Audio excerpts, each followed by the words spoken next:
how's it going? I hope that you guys are doing well. I'm a Trump supporter in Japan, but I posted a video about Uyghur people and some of you went kind of nuts. Like, some of you were like, oh, you're supposed to be a Trump supporter, how could you support Uyghur because they are Muslims and blah blah blah. And I'm like, I will be honest, I was pretty shocked, like really shocked, and I got bummed to see those comments. Before I get started, I just want to make sure that the reason why I'm making this type of videos, especially in English, is because I don't think that the Westerners are informed about Asia, you know, or specifically about Japan, and it's really threatening to us. So I don't know if I will be able to. I might give up because it's gonna be difficult, but I will try and make a separate video to explain how things are, or for us anyway. And so in the meantime,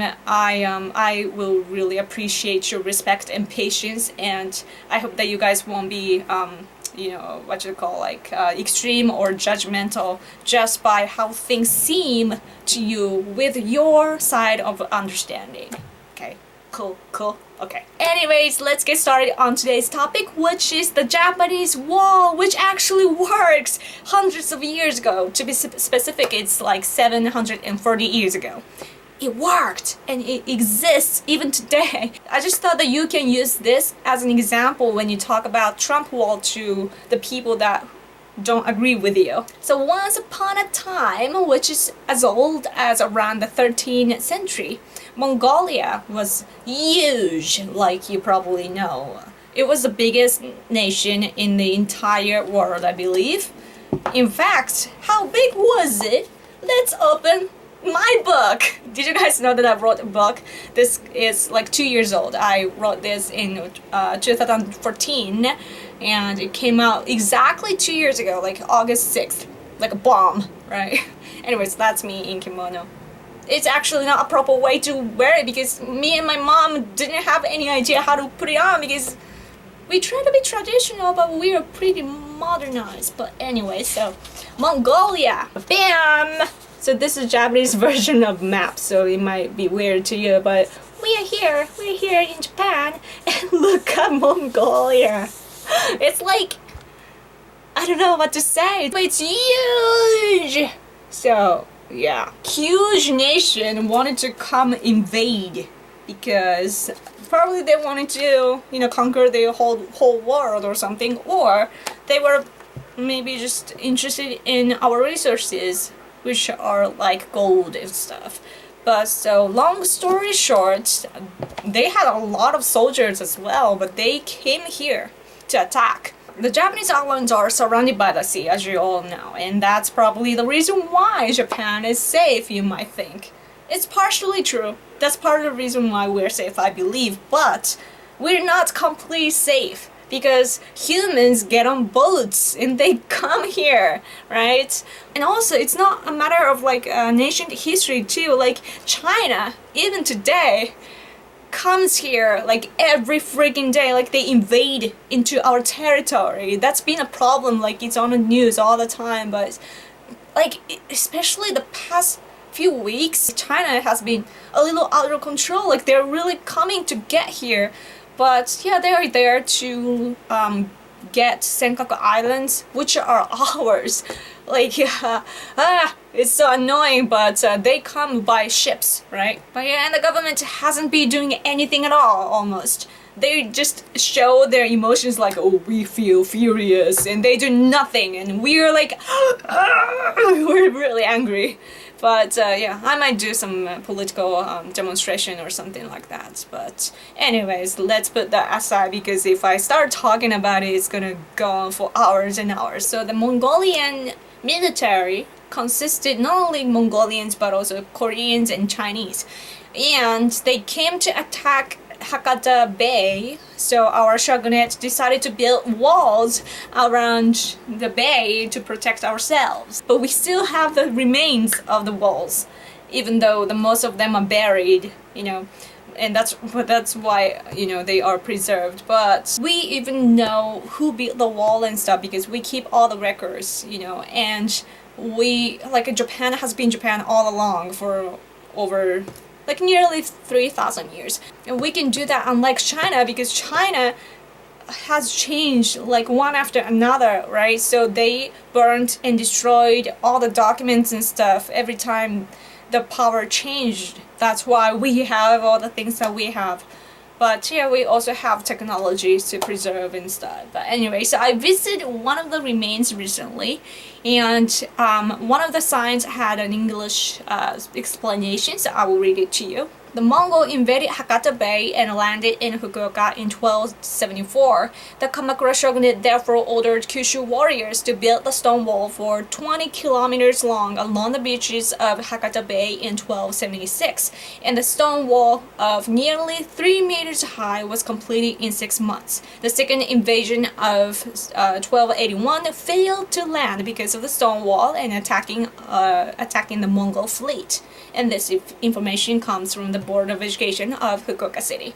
So they couldn't land here because of the huge wall, right? So they try to come through somewhere else, right? But on their way, a typhoon hit them all and destroyed them.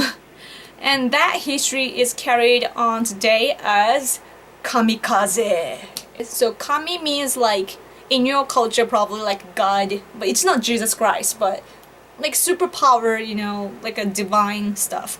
And kaze means wind. On a side note, if you know history, you have probably heard the word kamikaze. But I have to let you know that it makes us Japanese furious when we hear Westerners using kamikaze to describe terrorism. Just because one of our troops during the World War II was named Kamikaze Tokotai. Like, I'm like, no, like it means like divine wind which saves you, right? Terrorists save you? Like, I'm like, what are you talking about? You might be able to say that it's suicidal, but it's like an extreme way of understanding. And as for the troop, they were an official military troop and not terrorist group, so it's such a disgrace to us to even try to link our heroes with terrorists, you know what I mean? There are many things that I'm angry at. What I'm trying to show is that whoever calling Trump wall as stupid need to freaking study history and how things work in the international society. I must say though that there will be negative side effects of the wall, like as illegals Mexicans are probably doing the work that American people don't want to do, you know, probably even for like cheap pay. Meaning that American people will have to make it up yourselves. But I'm pretty sure that you can change your social systems around it, right? And I do hear that they are stealing your job opportunities. And as a Japanese who has more and more immigrant workers in her country too, I know how you feel about security, politics, and society in general too. And as for you guys, the first priority, I believe, is the protection of American citizens. And if those illegals are stealing your job opportunities like they say, the wall idea, I think, is one of the best solutions, you know, to take it back. It's a simple story, like, you know, those illegals walk in, so make it impossible for them to walk in, right? I don't see a problem with that, aside from the cost of building the wall. You know, it's gonna be pretty expensive, I bet, but I personally think that it will be worth it, because I see it as an investment, you know, like, you have to change something that's not working at some point. Like, it's gonna be difficult, but in the long run, it's gonna come back to you as a good result, right? Trump senpai is a great businessman, and I'm pretty sure that he can do it. So I'm gonna finish talking about the wall here, but let me share my opinion based on my personal experience now. Years ago, when I didn't know anything about the true history and I was ashamed of my own country, there was a time when I wanted to become an American, as I might have told you guys before, or at least I wanted to work in the United States. But I didn't have any experience, or because I was young, or I didn't have any special knowledge or special degree, so I gave up. I just didn't like my country and I wanted to escape. So of course I wasn't passionate enough to make it come true, you know. And a couple years later, I almost married an American guy. But I gave that up too. You know why? Because the legal procedure was so annoying to me. I couldn't, my love was not big enough. I bet that it's easier for everybody else, but it just seemed like so much for me, you know. That's why I got more room in my life and I could have interest in politics, and here I am the way I am, so I'm grateful, but it's just, yeah, how things were. But both times, since my passion was invalid, I gave up, you know. But if I wasn't living across the sea, and if I could just walk into the United States with the same level of low passion and mindset, plus if I knew that I was going to be hired for sure, then I'm pretty sure that I would have just walked in, right? But that wouldn't have been good for the United States, especially if there are a lot of people like myself. You know, the quality of work will fade and there will be just too many people, and American people will suffer because this whole situation creates competition for employment and stuff, as you guys all know. So I can tell you with my experience that you can exclude selfish people like my past self and maintain both economic and security peace. In other words, I strongly believe in filtering. As you guys are probably thinking, don't let everybody in, but let people with high ability and huge passion in and take back American dream. Because that way you can keep having order domestically and internationally, and simultaneously keep growing as a nation. And that's very ideal, I would say. You know, I'm a Japanese in Japan, and looking from another country, I will have to say that the communist-influenced liberal idea in America is really destroying the culture and social system there. And it is not the fault of the citizens there, of course, it's because of the leaders. Like Trump senpai says, like, the leaders don't know what they're doing. You know, the choices that they take, maybe be with a limited you know, amount of information or whatever, it might be difficult, but there are certainly, like, especially President Obama, I know that he is doing some things like intentionally. Like, I can see that from another country. They either don't know how to rule things or they are intentionally destroying. So, but either way, I am glad that you guys can pick the new leaders.